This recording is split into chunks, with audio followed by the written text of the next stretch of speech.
আল্লাহ নবী বলছে আমার উম্মত যখন শেষ জামানায় গানে আসক্ত হবে, গায়িকায় আসক্ত হবে, নৃত্যে আসক্ত হবে, বাদ্যযন্ত্র বেড়ে যাবে, হালাল পানির মতো মদ পান করতে থাকবে।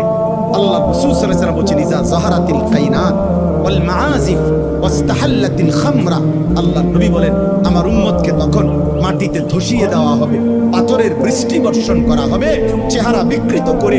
কোনদিন রাত গভীরে এই নাফরমান এমন হতে পারে, আল্লাহ মাফ করে দেন, কোনদিন রাত গভীরে শুইবার পরে ঘুম থেকে, গানের আসর থেকে, বাদ্যের আসরে, মদের আসরে, জুয়ার আসরে। প্রিয় ভাই আমার, আল্লাহর কসম মুহাম্মদ আরবি 1450 বছরে মিথ্যা বলে নাই। এই পাপের শাস্তি হিসাবে নবী বলছে চেহারা কোনদিন অচিরেই শেষ জামানায় আমার উম্মতের চেহারা এই গান, বাদ্য, মদ, নেশা, জুয়ার আসক্ত ব্যক্তির চেহারা মানুষের সুরত বদলিয়ে পশু জানোয়ারের আকৃতি হয়ে যাবে।